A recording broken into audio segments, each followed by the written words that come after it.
নমস্কার বন্ধুরা, আজকে আলোচনা করব দাঁতের যন্ত্রণা নিয়ে।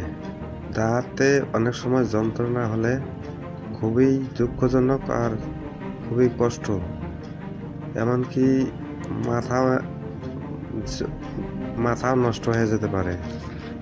এই জন্য আমি এখানে যে বিষয়ে আলোচনা করছি, দাঁতের বেদনা। দাঁতের যন্ত্রণা খুবই কষ্টদায়ক। দাঁতের যন্ত্রণা হলে তুলসী পাতা ও কালো মরিচ বেসন করে বটিকা তৈরি করতে হবে এবং যে দাঁতের যন্ত্রণা হচ্ছে তার তলায় চেপে রাখলে দাঁতের যন্ত্রণা কমে যাবে। এবার আসি দাঁতের পোকা। তুলসী পাতার রসের সঙ্গে কর্পূর মিশিয়ে তাতে তুলো ভিজিয়ে দাঁতের গোড়ায় রাখতে হবে। নম্বর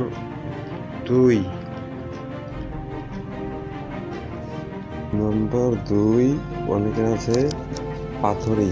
এই রোগ হলে এবং পিত্তরস বাড়লে প্রস্রাবে কষ্ট দেখা দেয়, তলপেটে বেদনা দেখা দেয়।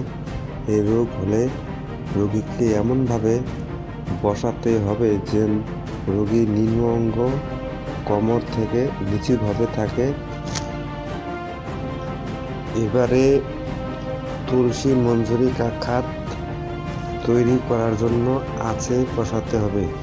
তখন কাকাতের পাত্রটি সহ রোগী কোমরের নিচে রেখে উপরে চাপা দিতে হবে, যেন রোগী নিম্নাঙ্গে ভাপ লাগে।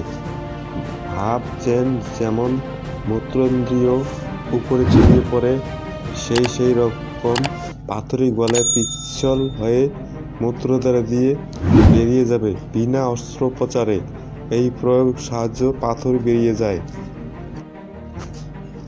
নম্বর 3, জন্ডিস। দেহে রক্ত কম হলে এবং পিত্তরস বাড়লে এই রোগ হয়। সারা দেহে হলুদ বর্ণ হয়ে যায়। একে নেবা ও ইংরেজিতে জন্ডিস রোগ বলে। মূলো এবং তুলসী রক্ত অল্পতা দূর করতে সর্বশ্রেষ্ঠ। তুলসীর রস 10 গ্রাম এবং 50 গ্রাম মূলোর রস একত্রে মিশিয়ে তাতে গুড় মিশিয়ে খেলে আরোগ্য হয়। 1 মাস পর্যন্ত প্রত্যহ দিনের বেলা 3 বার খেতে হবে।